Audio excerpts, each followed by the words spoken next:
আজ আমরা পেস্ট পাঞ্চে কিছু ব্লক করে দেবো, দেখে নেবে কিনে পেস্ট পাঞ্চ করা হয় তোমরা যদি আগে পাঞ্চ কীভাবে করতে হয় সেটা দেখবো, তারপর কীভাবে ব্লক করতে হয় সেটা দেখবো। ওকে, পেস্ট পাঞ্চ ফ্রন্ট এই যে সামনে আছে জ্যাব, এই টু নাকলস দিয়ে করা হয়, টু নাকলস, এই যে টু নাকলস দিলে ঠিক আছে, এই টু নাকলস লাগবে। ওকে, টু নাকলস কোথায় লাগবে? চিনে, এই চিন এরিয়া লাগবে। ওকে, তো ফার্স্ট হচ্ছে আগে জ্যাবটা ঠিক করে করবো। কোন জ্যাব?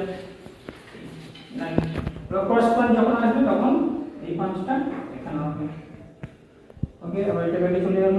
তাহলে প্রথমে হচ্ছে জ্যাব, তারপর হচ্ছে ক্রস। এবার সেটা ব্লক কিভাবে করবো? পাঞ্চ করো, পাঞ্চ করে এই ইনার এই ব্লক।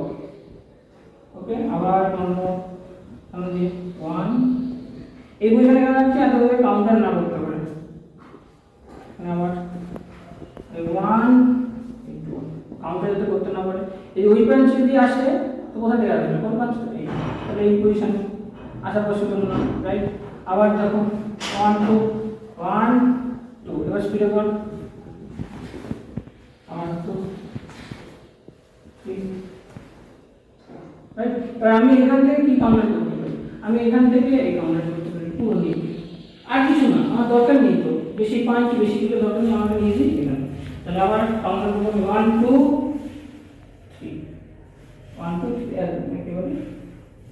এবার যদি আমার ডবল পাঞ্চ আসে, বাই চান্স আমি ওটা করতে পারবো, ডবল চলে যাবে 1 আর এসে তাহলে 8, তাহলে এখান থেকে পুরো ওপেন আসছে। আবার দেখো এই 1 এই 2 রিপিটে টু না করতে হবে, রিপিটে টু না করতে ক্লিয়ার। আবার 1 2 3, তো এখান থেকে আমরা এটাও মারতে পারি, পুরো মারতে পারি অপশন। সবার আগে হচ্ছে আমরা ব্লকটা আমি করতে পারছি না, এটা আমাকে দেখতে হবে, ঠিক আছে? ব্লকটাই হচ্ছে সবথেকে আগে ইম্পর্টেন্ট জিনিস। এবার পাঁচ করছে ব্লক করতে পারছি কিনা, যদি আমি এই ব্লক না করতে পারি আমি এখানে স্টপ করে দেবো, সেটাই পরে দেখাবো। পাঁচ এই স্টপ করে দিচ্ছি, বাই চান্স যদি পারছি না স্টপ, দেন আমি ব্লকে যাচ্ছি।